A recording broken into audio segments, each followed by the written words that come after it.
All right, welcome to all the early birds. Great to have you on board. Gareth, welcome. Nice to have you present another talk this evening. While we wait for more people to join, I'm going to just run through some of the usual introductions. But for those that have already joined, I'm sure you saw that little introduction video from Travel to Dive. It's a real great group of folks that travel all over the world and also specialize diving sort of trips within Southern Africa and abroad. So check them out. Travel to Dive, great company to look into. I'll share their email address a little bit later. All right, so let me just do this and then I'll get started. All right, time for another webinar. There we go. Well, my usual splurb is welcome, Dive Nation. It's great to have you join yet another supercharged Dan webinar. For those that don't know me, my name is Morne Christo. I'll be your host, and I'm also the CEO of Dan Southern Africa. And really, thank you for making the time to join yet another webinar. And also for supporting Divers Alert Network. We try and help build a safer dive community. So the talk topic this evening is, how safe do you think your diving is? I think this is a great topic, and I can't wait to hear what Gareth has to share with us. So just a couple of webinar basics. As usual, your video and your mic's turned off because we don't want any unwanted noises or parrots in the background. If you have any comments, use the comments box. Tell us who you are, where you are in the world, and if you have any expectations for the webinar.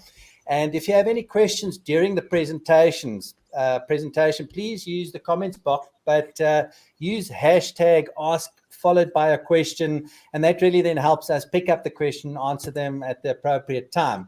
Now, as usual, the webinar replay will be available via the Dan Southern Africa YouTube channel, and tomorrow you'll also receive an email with a replay link and a bunch of resources from Dan, from Gareth, so keep a lookout for that in your inbox tomorrow morning. Okay, so again, just thank you for supporting Divers Alert Network. Now, if you're not a Dan member yet, you can still join today. So if you'd like to learn about all the different packages we offer, the resources we have, and all the work that we do, you can go to any of the Dan websites. Now, if you're in the Southern Africa region, you can go to dansa.org. If you find yourself in the USA or United States, you can go to dan.org. In Europe, it's daneurope.org, and Asia Pacific, it's danap.org. And to all the active Dan members, as always, thank you for your ongoing support. And if you'd like to help us grow our YouTube channel, you're more than welcome to donate via the Super Chat YouTube feature. If you're not sure what this is, somewhere around the inbox, depending on which device you're on, there's usually a little dollar icon. If you click on that, it'll bring up either super chats or stickers that you can purchase now, and that, you can choose what you'd like to donate. If you've got a pressing question or comment, you can, select the super chat. That then bumps up your comment to the top of the comments, and a different color highlights that. And if you do decide to donate, thank you very much for your support. All right, so again, because you joined the webinar, I've got a Dan gift for you, another Dan Smart Guide. If you don't have this one yet, it's a nice, easy, quick read, quick tips on equalizing like a pro. So if you'd like a copy of this, very easy to get hold of it. You can simply scan that QR code, and that'll open up a message in your WhatsApp application on your phone or whichever device you're using. And with a pre-populated message just saying that you'd like a copy of this guide, all you need to do is just add your name, and I'll then send you the download link to the guide. So very easy, just scan the code, it'll open up a message in WhatsApp, add your name, and I'll then send you that link. All right, great stuff. So the broadcast obviously is done via the Dan Southern Africa YouTube channel. And while we're waiting for me to finish up my introduction, subscribed yet to the channel, please do so. And really, it helps us grow our community, and it also helps the YouTube suggest our channel to other like-minded divers and folks around the world. And if you have any dive buddies that aren't joining this evening, please hit that share button, copy the link, and share it with them so that they can join the broadcast now, or maybe watch the replay tomorrow whenever they feel like it. Now, for the next one, I think just wait until the presentation is done. If you like what Gareth has to share, hit that like button or possibly the thumbs up, and that definitely will help give the broadcast a better chance of being recommended by the YouTube algorithm. So if you can help us with that, that'll be great. Okay, so let's meet Gareth, our guest speaker. For those that don't know Gareth, he's been involved with high-risk work since 1989. He spent 25 years in the Royal Air Force in a variety of frontline operational research and development and systems engineering roles, which has given him a unique perspective. Now, in 2005, he started his diving with GUI and is now an advanced trimix diver and JJCCR normoxic trimix diver. In 2016, he formed the Human Diver with the goal of bringing his operational human factors and system thinking to diving safety. Since then, and by the way, you've been doing a fab job, Gareth, keep it up. Since then, he's trained more than 350 people face-to-face around the globe and taught nearly 2,000 people via online programs. I'm sure those numbers have gone up over the last couple of months, so we need to update that. And he sold more than 4,000 copies of his book, Under Pressure, Diving Deeper with Human Factors. Yes, if you haven't read that book yet, please get a copy. It's really great. I didn't buy the hard copy. I enjoy audiobooks. I've got that, and it's been a really great reading it. Anyways, he also produced, if only, a documentary about the fatal dive told through the lens of human factors and a just culture. I really like that phrase, just culture. It really kind of just hits home. Anyways, his goal, bringing human factors practice and knowledge into the diving community to prove, or his goal is to bring human factors practice and knowledge into the diving community to improve safety, performance, and ultimately enjoyment. All right, before I hand over to you, Gareth, and the audience, a quick talk topic overview. How safe do you think your diving is? Safety doesn't just concern the physical aspects of diving. Now, when you consider diving safety, do you focus on physical and medical safety? What about the safety to thumb a dive, to question an instructor, to challenge your dive center manager, to feel part of a team, or to make mistakes and then talk about it? These are all aspects of psychological safety, and it is considered one of the most important factors when it comes to the success of a team. Now, in this webinar, Gareth will explain a little bit more about that, but ultimately you'll learn what psychological safety is, how to create it and maintain it, and unfortunately, how it can be lost. Now, with that said, I'm going to hand over to Gareth shortly. So I guess let's get started. Let me just get out of this, Gareth, and then I'll hand over to you. Yeah, sure. All right. Well, anyways, thank you, Gareth, for making time yet again, and for all the audience folks that have joined. Over to you, Gareth. Brilliant. Thank you, Mornay. And thank you again for inviting me in this. I'm quite passionate about sharing my knowledge and how people can improve, really. And that includes me. So if you've got comments or questions, or you disagree with what I'm saying, or you want to challenge it, please say so. And, I can see the live comments that are coming in. And if you've got a question, as Mornay said, put it with ask, and then we can follow up. It is, to me, it's really important that I get that feedback, because otherwise I can't get better. And ultimately, I'm trying to make things consumable, digestible for you. And I recognize that sometimes I talk in lots of detail, I talk really quickly, and as a consequence, the meaning is lost. I can't improve and I can't fix that unless there is some feedback. So please use the chat window. I get the stuff there, and I know Mornay is going to keep an eye on that. So I'm going to talk about tonight, or tonight in the UK, and I know in Texas it's sort of probably just gone lunchtime. So it's a global audience. Thank you. I'm going to talk about this concept of psychological safety and what it is. And fundamentally, it's not some sort of mumbo jumbo that people think is all about stuff and it's common sense and, well, that's how people behave. We can change this. And the first step is understanding what psychological safety is, how it impacts your diving, your fun diving, and how many of you are instructors. And I just actually ask, I don't know how many people we've got live, but please put down where you're from and whether or not you're an instructor or not, because this has the biggest impact for you when it comes to creating the right environment for students to learn from, question, to challenge, and potentially make some mistakes. Sean, thanks very much for the comment. I normally have this sort of introduction slide, but Mornay's covered all of that stuff in there. Apart from the bit that about a month ago, I arranged and managed the first ever Human Factors in Diving conference. And we had 27 speakers giving 30 presentations. And the recordings for that are all available online, and the proceedings will be published hopefully before the new year. So all of the learning will be shared. But that was a fantastic opportunity to get knowledge out there. And that's really what I'm passionate about, is sharing that.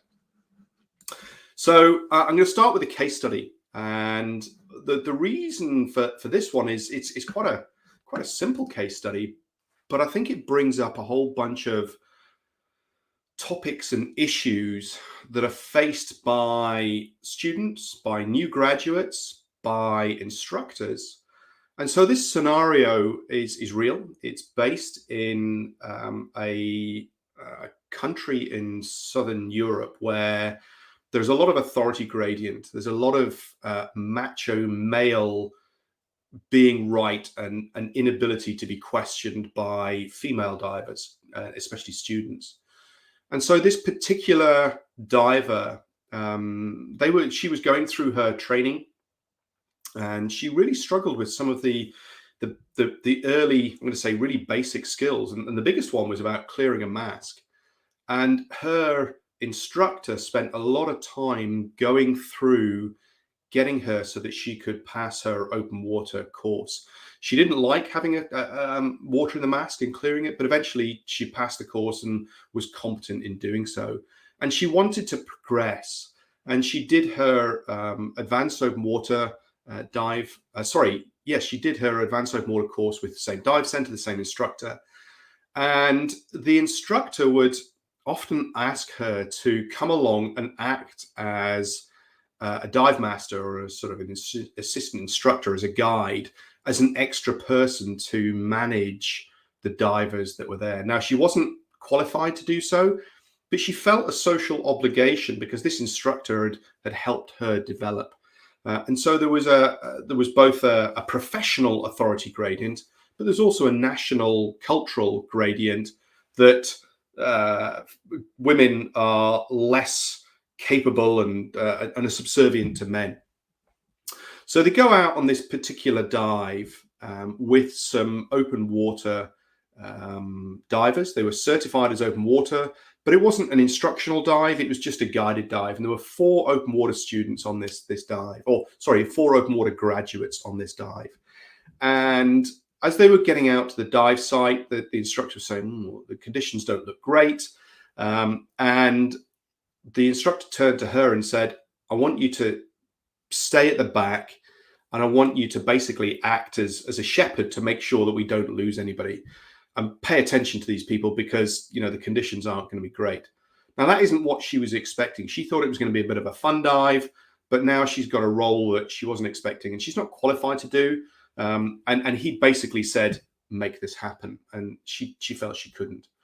So they enter the water and she's at the back. The instructor's at the front.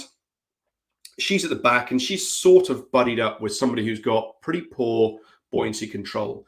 They were about 25, 26 meters. So it's deeper than the open water divers were certified to dive anyway. And there were a couple of times where she had to grab her buddy and bring him back down again. And he was quite annoyed with this because he thought he was a better diver than he actually was. So at one point, this diver shoved the subject away, and unfortunately, she got wrapped in some fishing line, and entangled on the reef edge, and he just swam off. And then and she was stuck there. She couldn't get out, and she was struggling. And about 4 or 5 minutes later, they get to the anchor line, and the instructor realizes that actually they're missing this female diver, and he's got these four graduates, open water divers, but he doesn't trust them to make the ascent on their own. And he's caught between, what do I do? Do I go and leave these 4 here, but they're running low on gas? Or do I send them up on my own and, potentially go and look for them? So he took all 4 of these open water divers to the surface. In the meantime, this stuck diver's struggling, and they managed to free themselves. But in their stressed situation, they've run really quite low on gas. And eventually, when they're free, they do bolt to the surface, and she bolts to the surface, gasping, and is really quite scared because she thought she was going to lose her life on this situation. And the instructor just really laid into her, because what she hadn't realized is one of those 4 divers, her buddy, had basically said, she swam off, she wasn't paying attention, she was looking at fish. And so the instructor berated this diver who's made a rapid ascent to the surface. And she felt about this big. She was really scared. She didn't like what was going on. And she got back on the boat and was ready to end her diving career. She felt that she'd failed. And there was a real sort of put down. The instructor didn't say anything other than basically putting her down for her incompetence. Fortunately, she contacted a friend of mine, or been chatting with a friend of mine, who got her back into diving and took a very personal approach and created a level of trust. And now she's back to where she was and loving the diving. But so whilst there was an impact on, I'm going to say, physical and medical safety because she was entangled, a lot of the issues were about psychological safety and understanding that the feelings and the emotions and the relationships were being exploited. And that's what I'm going to talk about as we go through the session this evening. And I'm going to start by looking at teams, because I'm very pro team diving from my background, military aviation, being in the military, and then doing my training through GUE. And it's one of the reasons that I went that way, is because of the value that's attributed to or applied to teams. Now, what I'm going to talk about is that every instructional setting is a team environment as well, which might get some people thinking, but ultimately, I believe it's true, and I'm going to show you why. Now, what is a team? This is a definition that comes from the literature, and it's a group of 2 or more people who are working interdependently, adaptively, and dynamically towards a shared and valued goal, mission, or objective. That means that there's got to be some communication before we get in the dive, before we get in the water, so we understand what's going on, what does success look like, and conversely, what the end dive parameters might be as well, so that it's easier to thumb the dive. And whilst it's a phrase that comes from the technical diving environment, it should apply to all diving scenarios, recreational and technical. Anybody can thumb a dive at any time for any reason. And that includes before getting in the water. Now, that's not easy. And it's down to the leaders, and that might not be a position. It could be a peer group, a more experienced person who creates that environment within the team. And we'll talk about tonight how it's developed as the different stages that are there and what you can do to improve psychological safety within your team. So what makes an effective team? And these are some of the traits that come out of this. And I'll touch on some of them because they contribute to this concept of psychological safety. Those are role clarity. They share a mental model to achieve a common purpose. And all are mutually accountable. So there's levels of trust that exist here, that if I'm diving with my buddy and we've got a set of standards that we would normally do, and that might be about gas analysis, it might be about stop accuracy when it comes to ascending, it could be about doing a pre-dive brief, a final check before we do so. The mutual accountability bit is the fact that if I don't analyze my gas, I expect to be challenged by one of my team. And the same thing is, if I challenge another member of my team for not doing something, then it's accepted. And it's done from the point of view that this is not malicious. This is about contributing towards the team's safety and performance. Now, this shared mental model, if we understand what's going on, then it makes it easier to spot a deviation or a problem that's being encountered. One of the easiest ways to reduce psychological safety is not understanding what's happening next, because we don't like uncertainty, and we sit there and go, is this the right thing or the wrong thing?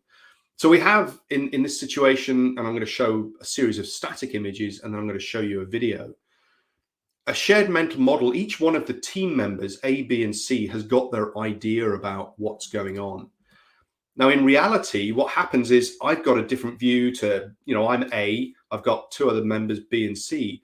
My idea of what's going on, my situation awareness, and if you want to go back to a previous session recording I did, looking at how do we pay attention, I'll explain situation awareness a little bit more in that video. But each one of us has got an idea of what's going to happen, what's happening now and what's going to happen in the future. And we're all supposed to be moving towards a common goal, but our ideas and our expectations change. But we've got to be careful of this thing called groupthink, where everybody aligns with what is known as the hippo in the corporate world, the highest paid person. And that could be the instructor, it could be the instructor trainer, it could be somebody from an agency, whatever. If we don't have psychological safety, we often align to their thoughts because we can't speak up and challenge. Now, this little animation shows a four-person team, and each one of us has got an idea. But as time progresses and activities happen, then actually our appreciation of what's happening in the world changes. And so in this case, as a team one, I don't have a lot, team member one. In this case, team number three has a tiny idea of what's going on.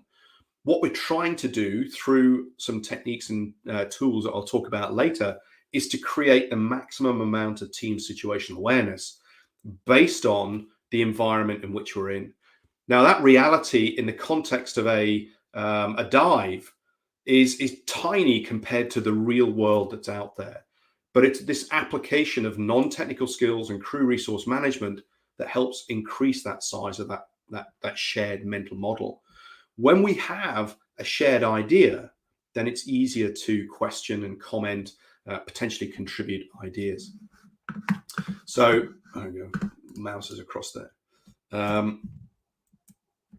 Now, in the instructional setting, one of the bits that I'm going to say here is that you have two teams running at the same time. You have an instructional learning team, which is the one on the left, and the instructor has got the red board around them. And the idea is that what you want to be able to do is take your the three students, if it's three-person class, and create a situation where they can go and dive autonomously outside of the training environment. So you've got two classes. One is a learning team and one is the student team. And that means that you're going to have to manage as an instructor the sets of dynamics. You're going to have to manage your own dynamic to create learning. And you're going to have to create a situation or facilitate a situation that the operational, the student team can learn on their own. And that operational team is what happens potentially outside of a diving environment as well.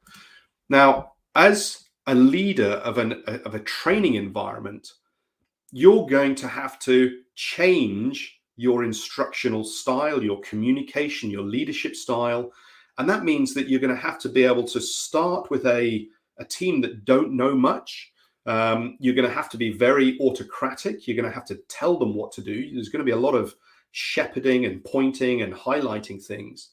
But as the team evolves, and the start of the course, the instructor is making pretty much all of the decisions. They're controlling the class. But as the class evolves, especially in a technical environment and at the higher levels, what happens now is that as people get better and they start to develop these competencies, the students start to take over in terms of the decision making, and the instructor sets back. Now, that means that you've got to create an environment where those students can make mistakes, but as an instructor, you can catch them before they fall. So this is one of the hardest bits about instruction, is giving your students enough rope to hang themselves, but not kicking the chair out from underneath them so that they fail catastrophically. And that comes through experience, it comes through feedback, it comes through learning. And one of the ways, and we'll talk about the second and third stages of psychological safety, they all work towards this. So there's a bit about teams, and there's a bit, let me make sure I got to the bit. Yeah, so this is about, the teams and the roles of leaders within teams to manage what's going on, and recognize that leaders or leadership is a verb. And what we should be doing is the doing activity, not leaders as a noun. It's about leadership as a verb. So you don't have to hold a position to be a leader, but it certainly helps, and you can maximize that. So let's move on to psychological safety and what it is and how that contributes. There's a background. And if you think back to the case study we had at the start, where it was difficult to question and challenge what's going on, we're going to build up to that point. So start off with, here's a series of questions which are part of a survey or a tool that I use to try and assess, or not try, do assess psychological safety. And these are all things that when you ask, you try to challenge, have you remained silent when you knew the answer to the problem? Have you been ignored in a discussion? Have you ever been publicly shamed or made fun of? All of these generate a negative response.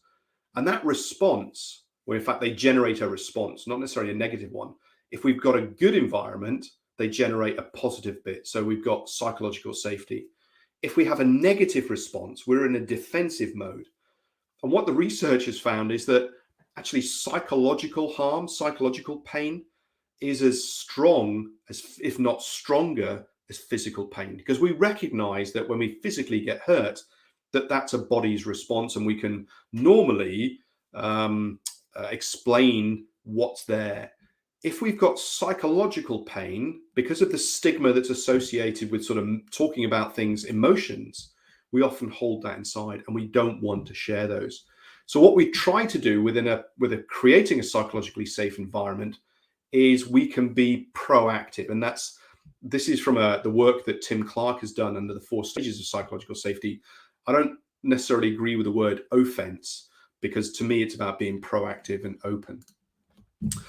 It is the culture that shapes how we do things. And it's the leaders who role model those behaviors that create the culture. That's why I sort of touched on leadership earlier, and why as an instructor, you are in such a powerful, influential position to shape psychological safety within your team. And I'll talk about some aspects that you can take away from this. And what I'll do is I will PDF up the slides so that you've got some of the actions that I'm going to talk through that you can take away with you. So what is psychological safety? It's, from Amy Edmondson. These are 2 great books that if you want to look at how to, especially in, a dynamic environment, how to create psychological safety. That's what teaming's about. So it's the shared belief that the team is safe for interpersonal risk-taking. That is, I'm okay to put my hand up and say something. I'm willing to take a risk. And importantly, by me speaking up now, the response is going to be felt now. And I'm willing to make that risk because I know that there are benefits and I'm going to get something out of it, or the team is going to get something out of it. By staying quiet, that problem might go away. And if there are any negative consequences, they're in the future. And actually, I don't mind then. So psychological safety is it okay to put my hand up and speak? And we make those decisions subconsciously. We look at the scenario and say, what's going to happen here? What have I got to lose? And, in the diver training environment, the fear is that you're not going to get certified, that the instructor is going to withhold the card because you questioned what's going on. And if you're an instructor and you question an instructor trainer or the quality control team of the organization, there's fear that says you're going to get into trouble. What we try to do with developing psychological safety is get over those barriers. This is what Timothy Clark claims, defines psychological safety as. You feel included, you feel safe to learn, you feel safe to contribute, and you feel safe to challenge the status quo. And that's the 4 stages that I'm going to go through in the next about 25 minutes or so.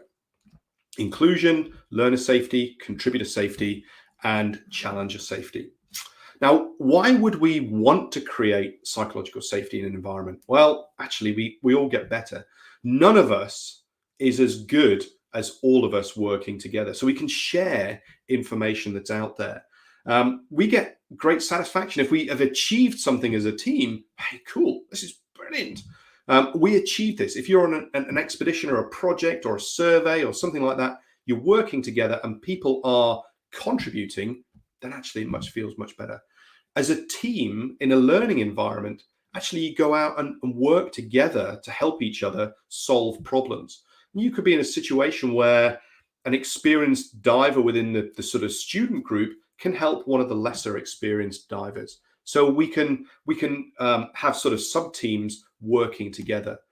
If we got people engaged because they feel that they can contribute to what's going on, that's great. And in fact, the best learning happens when it's experiential and when you've got peer learning. So you want to have people engaging. You don't want to be in a one-way environment. And whilst, the ability for me to go and speak to, I don't know how many people we've got, 50, 60, 100 people on this is fantastic. What I don't get is the real engagement back. I don't know whether or not you're taking this away. And that's why remote delivery is much more difficult to get that across. Ultimately, we can improve performance because we can share learning and we can get better. And the most important bit when you're in a team environment, especially if you're, say, an agency or you're a team and you want to get stuff out of your members, your workers, is we get increased discretionary effort. And discretionary effort is the difference between what I have to do and what I want to do. If you're in an agency and you want to get materials developed and you want to get projects developed, even if you're on a project, what we want to be able to do is get people engaged, to be enthusiastic and to develop things as they're going on. That means creating psychological safety. If people are just being compliant, well, they're not doing as good as they could. So I'm going to go and build on these 4 stages now from Timothy Clark. Now, a really important concept is that if you don't have those lower level building blocks, those steps in place, you can't access the higher levels unless there is almost an immediate threat to life, but you might not be able to recover the situation in time. So that bit about anybody can thumb a dive at any time for any reason, my view is that only happens if there is challenger safety or there is a recognition that it's going to end up as a catastrophic failure. Somebody might get seriously injured or die, and that might not be recoverable. So what we're trying to do is preempt this stuff. And that's one of the topics I'll talk about when we get right to the end of this. So the first part is inclusion safety. And for this, I'm just going to say, look at the actions that are here, is this concept that as children, until they get to a certain point, are pretty inclusive. And then they start to learn from their parents and their peers. And they start to create little groups, little cliques. Now that tribalism that happens could be about the soccer team you support, the diver training agency you go through, your the equipment you use. So it could be you're a recreational diver or a technical diver or a rebreather diver or a side mount diver. So each one of those tribes, we have in-group and out-group behaviors. Those differences, though, shouldn't be barriers. We should be inclusive as much as possible. And when I started to get into the GUE DIR community in the UK in 2006 and 7, myself, Gareth Burrows, Mark Williams, Howard Payne, James Sanderson, we had a group called the Chimps. And the idea was, and Team Foxturd was, we would have social events. We would try and demystify a whole bunch of the stuff about that people had got their ideas about what GUE diving or DIR diving was about, is to try and break those barriers down. And that was the bottom piece. You learn inclusion when you practice inclusion. You go out there and you encourage people to be part of your tribe, and you can learn from them and they can learn from you. But if we haven't got inclusion, then it's very difficult to have an open mind. Now, how do we go about doing that? Well, there's a bunch of things. We can ask questions, we can listen and pause, and we should be listening first and answering second. Try to avoid comparisons and competitions. My agency's better than yours, or my boat, or my equipment, whatever it is. By having that segregation, we reduce the likelihood of inclusion. It could be about following through on small commitments. So if you're an instructor and a student comes to you and says, look, I've got a problem, can you help me with it? It might appear to be insignificant to you, but it could be a major thing to them. Follow through on that. Create trust by the addition of lots of little things. I saw a quote from Brené Brown today, which was, trust is not created in major events, but through tiny drops over long periods of time. And that's this bit, and you've got to continually add value to your team to create that trust and psychological safety. And there's a subtle difference between the two, which I'm not going to cover because it'll detract from where we're going. So that's the inclusion safety. Next bit is learner safety. So note, if we don't have inclusion safety, it's pretty difficult to create learner safety. The first bit then is understanding that we all make mistakes. And if we're going to learn and grow, we've got to be allowed to make those mistakes. And that's where I was saying that the fine line for an instructor, which is also a leader, is creating the environment where people can make mistakes and they can learn from it. And, here we go. Here's the vulnerability bit about psychological safety, is demonstrate this. Talk about how difficult it is when you do make mistakes. So last February, when I was certifying my 5 instructors, this is the first time that other people had used my materials to deliver classes. And it was really hard. I was sitting there, I'd written this stuff, I'd practiced it for probably 3.5, 4 years, I'd delivered these materials. I knew how I delivered it in my way. And I had to sit there in a class sit on my hands and go, that's not how I would do it. That's no, they've missed a bit. And it was hard. And I let the team down by some of the comments going, no, that's not how it's done. And then I realized over the evaluation period we were there for, it was 2 weeks. It's like, no, hang on a minute. They've got all their own styles. As long as they get the key learning points across, it shouldn't matter. So recognizing our own fallibility. And the point here for this second bit is, the final point on this slide, we instinctively look for learner safety before we start the learning process.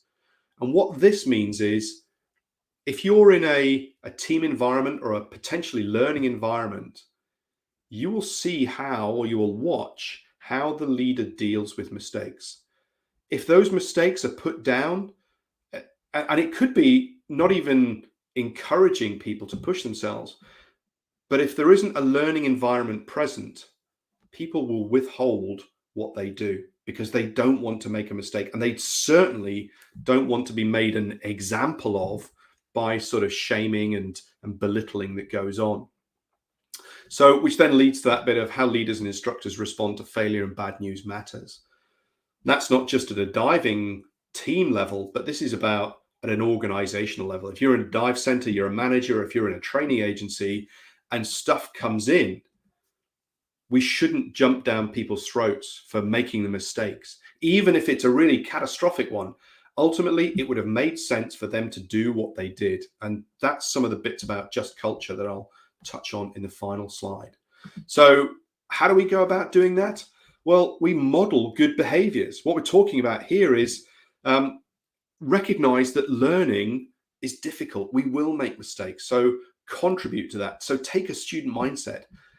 I would ask, if you're an instructor, how often do you become a student on a class? Something different.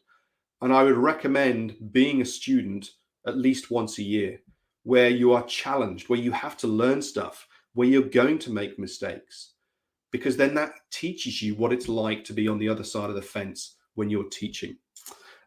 Share the past mistakes that you've had. And the more recent they are, the more powerful they are. And don't just say, I had a mistake. Talk about the conditions around them. And that might be about the work pressures. It might be about your attention being diverted because of something else going on. It might be about financial pressures and the shortcuts that you take. So model those sorts of activities. Protecting others. Now, if you're an instructor or a leader in that environment, when somebody says something that is challenging, you encourage it, you reward it. If you're a peer and one of your group makes a mistake or they contribute and the instructor or the leader puts them down, it's having the moral courage to speak up and challenge and say, hang on a minute, that was a valid point that John was making about our plan. Potentially we need to change things. So that protection isn't just about leaders protecting people underneath when things don't necessarily work. It's also about peers protecting their peer group from when instructors are above. And this is very powerful when it comes to saying, look, if one person's going to speak up, you can start to create huge changes. So moving up to contributor safety, and what does that mean? So the next bit here is, as you develop your maturity in the team and that psychological safety, what happens now is you expect to be treated as part of the team. So you expect to be included, you expect to be communicated clearly, you expect to be involved in some of the decision-making processes.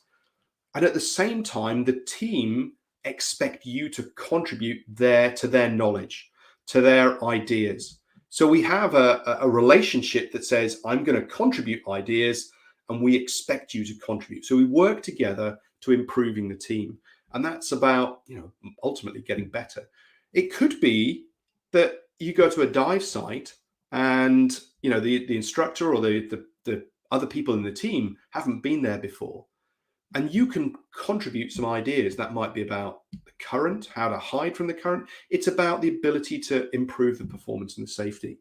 Now, here, the next bullet point is the difficulty, because the greater the risk associated with that task, if it fails, the less likely we are to hand over permission to do stuff in terms of delegation. Now, this requires us to create a level of trust, to show some competencies, and also as a leader to create an environment where people can fail and it's okay to fail. So we're linking the learner safety with the contributor piece. We've got to, I'm going to say, prove our competencies, but you as the leader or the instructor have to create an environment where if people do fail, it's not catastrophic. So one of the sort of maxims I use is safety is not just the presence of barriers and defenses. Sorry, it's not just the absence of accidents and incidents, but rather the presence of barriers and defenses and the capacity of the system to fail safely. What are you doing to provide a safety net for your team so that they can contribute, they can push their ideas and things go forward? I've touched on the discretionary effort, because if people can put those ideas forward, then actually people will want to do more than what they have to do. And then the final piece here is listen first, talk last. Now, that is based on the context. If you're at the early stages of team formation in an instructional setting, you're going to be doing the telling.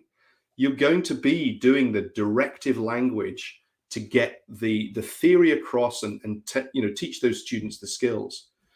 But if you're on the right-hand side of that transition, where we go from student learning team through to student-led team, operational team, by the time you get over here, actually they should be operating fairly autonomously, and you should be listening to them and then adding value, as opposed to telling them what to do. Unless it's critical safety, fine, speak up. But there is this transition, and that's the difficulty.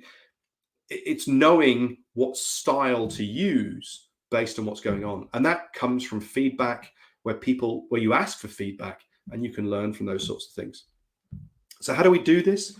We go next bit here. Explain the why. Why are we doing something? Right, we're going to run this class. We're going to go and do this particular scenario because it's going to explore these skills, or we might go and explore that aspect of the rec. So, John, I want you, it's part of the brief.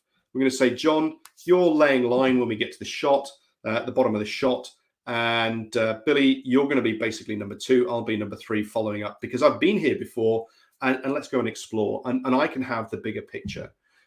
So that would be a sort of a more directive view. We could actually talk about these things in a discussive way to say, okay, I'm leading this. Who wants to do these activities? And then you can delegate to the individuals themselves.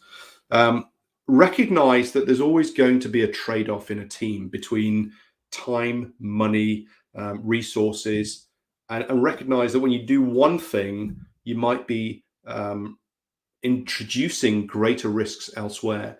So as the team members, we've got to be able to create an environment where somebody might be able to say, you know what, Gareth, if we do that, we might push our gas minimums, or the current might pick up, or whatever it is. Then actually we've got to speak about those and create that environment.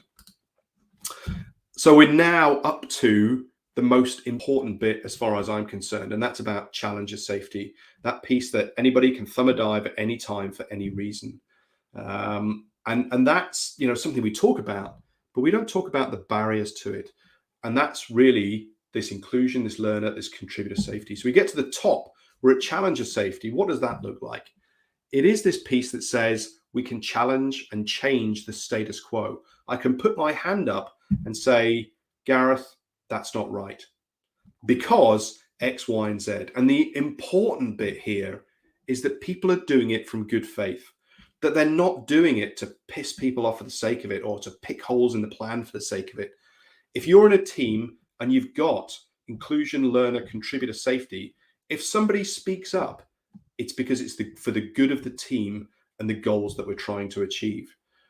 At the same time, when that challenge comes in, and if you're part of a sort of a structured organization, and it might be in a dive center, and you might have a lead instructor and then the dive center manager, or if you're in a project, it might be about those teams, sub-teams, and then you've got the project leader. Those leaders provide top cover. And what that means is you don't go to your next person up in the hierarchy and say, hey, my team were rubbish because so-and-so happened.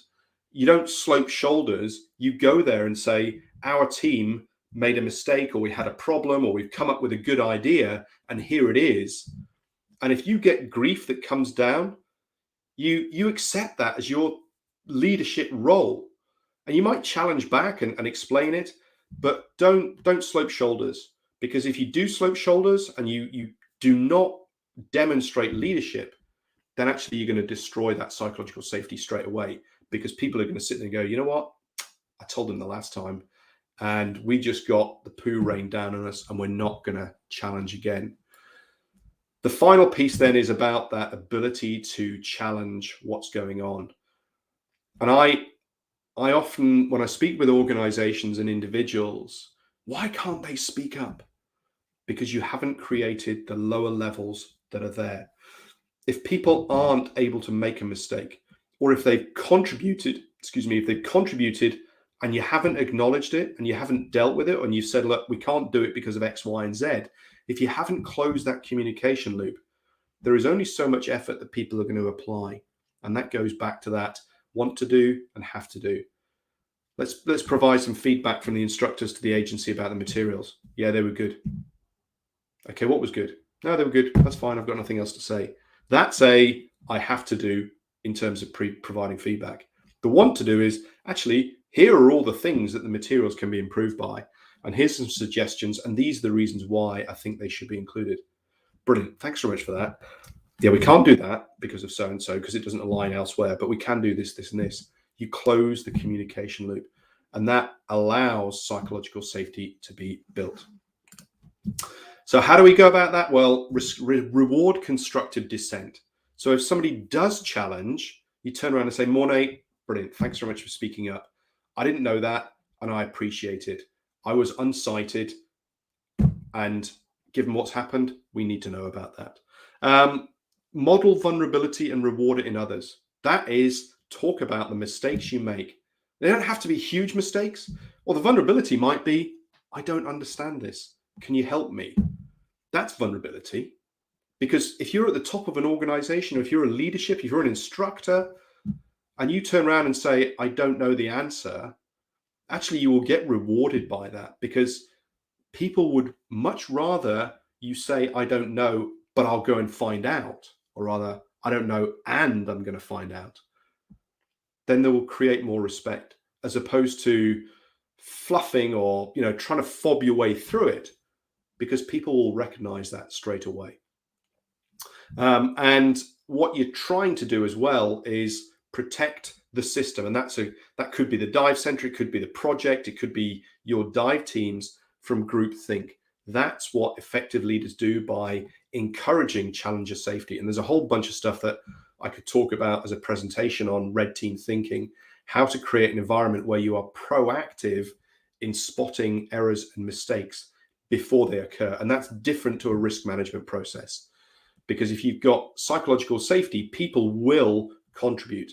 Most risk management processes are done, group risk management processes are done in an unsafe environment, which means that people go, yeah, it's green, it's green, it's green, it's green, and then wonder why the whole thing collapses because people aren't doing what they're supposed to do. So there's the 4 stages. And that bit at the bottom, if you're not going to get if you're not getting the responses at the contributor and the challenger safety, really consider whether or not your team members think they're in a team and whether or not they're able to make mistakes. What happened the last time and how leaders respond here becomes so important. Now, the final bit that I'm going to touch on is the difference between psychological safety and a just culture. And I've put it, there's a video on my YouTube and Vimeo channels that talks about psychological safety and just culture.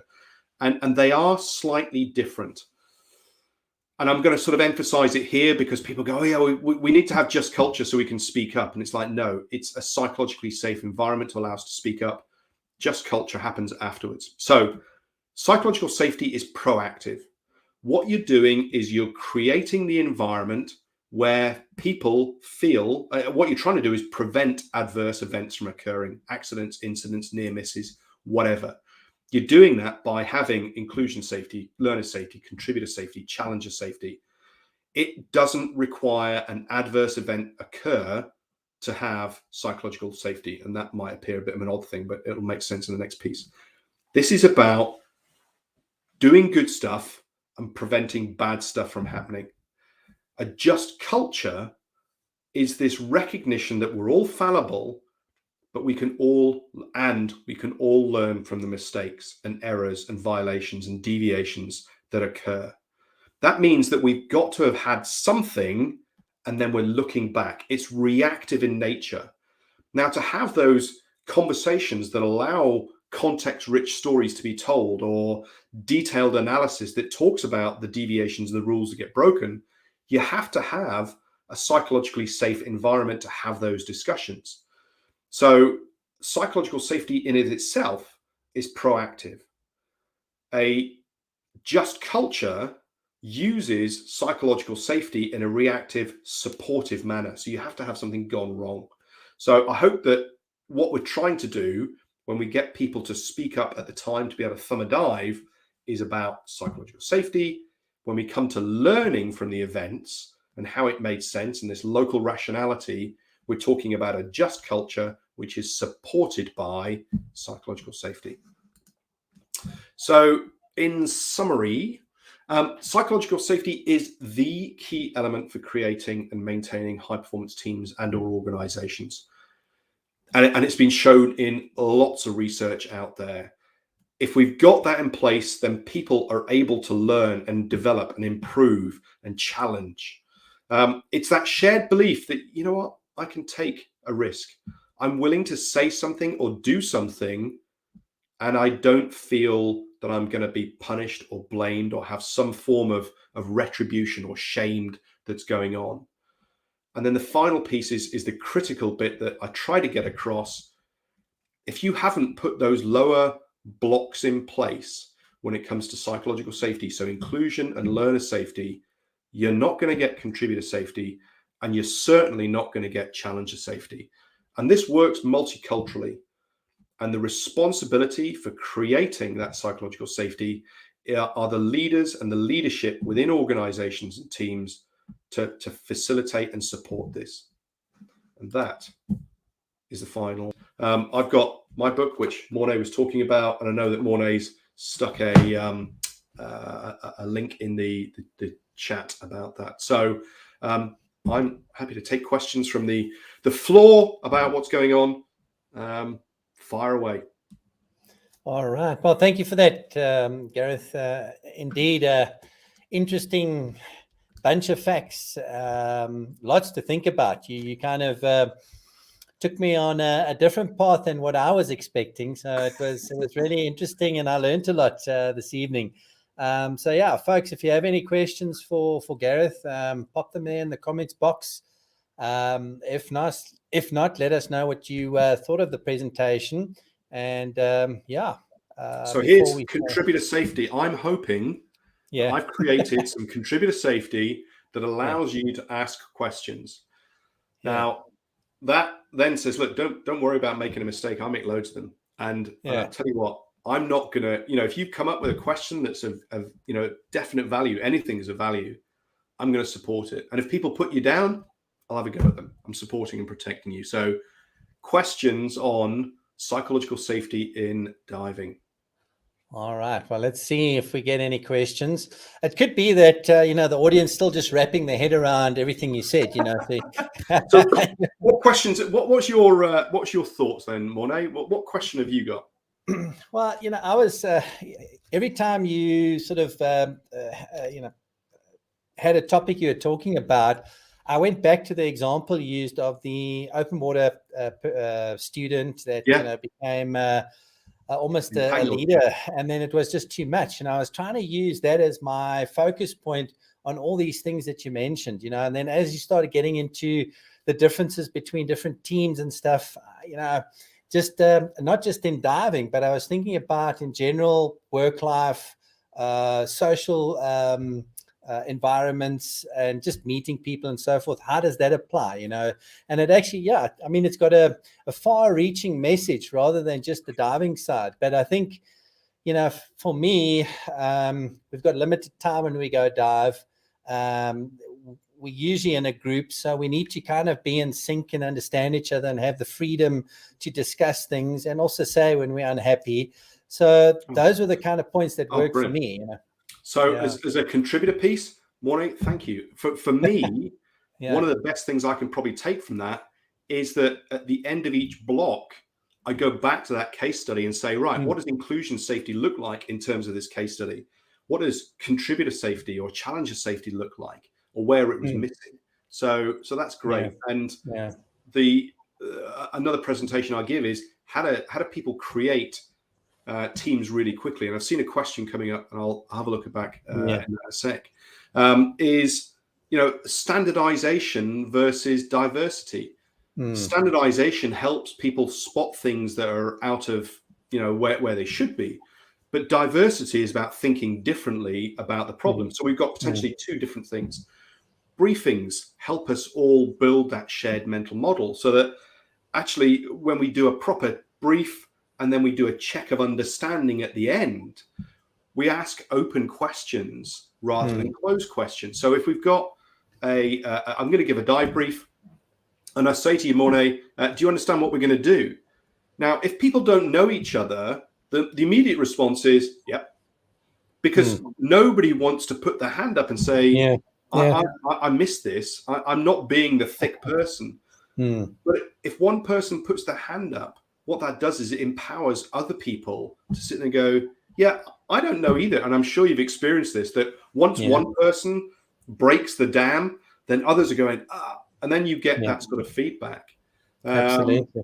So you can start your debrief after a dive, and that's the framework that I teach, is, you define the aims and goals of the dive. Did we achieve them, and how long the debrief is going to be? The next bit is set an example of learning for psychological safety. Talk about something that didn't go to plan, or your performance wasn't where you wanted it to be. Because now what you do is you create an environment that says, hey, hang on a minute, Gareth makes mistakes too. It's okay to talk about mistakes because he set that example. So that's why he's doing that. So let's have a look. What have we got here? We got Dave. Thank you, Dan, Gareth, for another great webinar. Only a pleasure. Let's see, Sean here. Great presentation. Fascinating stuff. Thought back to many previous experiences, especially in the military diving. in harsh conditions. Yeah, so Sean, many moons ago, used to be the Southern Africa training director. He's a Navy diver, chamber operator, paramedic, and all sorts. So he's got a lot of stories to contribute. Thank you for that, Jock.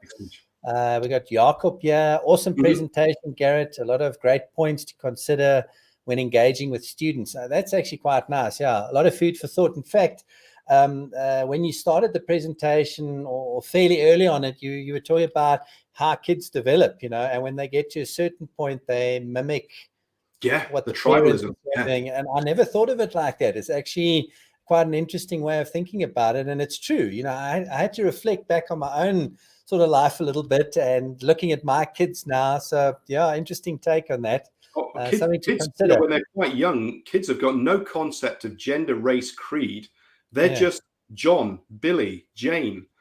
Oh yeah. So understanding that is really important. Yeah, thanks, Jakob. That's great. Let's see, we got your Evie. Great talk, Gareth. Right on topic. Trying to develop a safe learning environment amongst my friends. I'm happen to be in the leadership role. Thank you. Okay. So I hope this has been useful, because sometimes, I guess you have natural leaders who just kind of run with it, and others that kind of happen upon it and need to sort of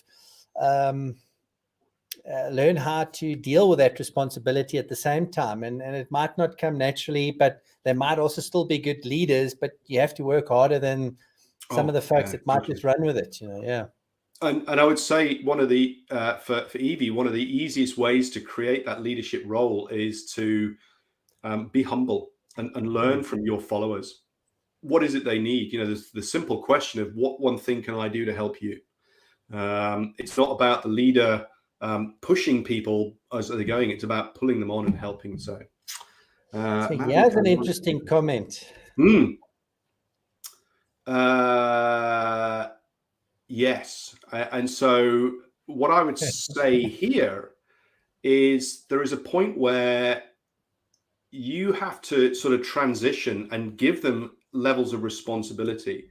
And I think societally, sweeping generalization, societally, there is a reticence to take on responsibility because things go wrong. And that might be because of this piece about learner safety. If people don't feel that they can make a mistake, then they're not going to push their boundaries. So you have to consistently work on people saying, okay, and when people make mistakes, it's almost a case of congratulate the learning opportunity as opposed to focusing on the failure that's occurred. Failures is, you can look at failure in a positive way as saying, okay, where's the opportunity for improvement here? And that's a very different way of looking at things. Yeah. So maybe while we wait for some more questions to come in, for those folks that maybe joined a little bit later, after I mentioned the guide that's available, let me just get rid of that banner there or question. It's a free Dan guide. It's a couple of quick tips and easy to implement equalizing tips. If you'd like a copy of that guide, you can just scan that QR code. It'll open up your WhatsApp application and just add your name, and I will then send you the link to download the guide. So yeah, if you haven't got it yet, I think it's quite a nice guide to add to your library. And so let me just get out of that again, see if there are any more questions or comments. Well, Gareth, seems like that's it. I think you've nailed it again this evening. Thank you for your time. To all the folks that have joined, thank you so much for making time again. And until the next one, enjoy the rest of the day, evening, morning, afternoon, wherever you are. Gareth, thanks a lot. Thanks, Doris Mornay. Thank you very much, everybody else. It's great to see you. Any questions, just ping them in the chat and I'll follow up. Cool. Good night. Ciao, ciao. Bye-bye. Cheers.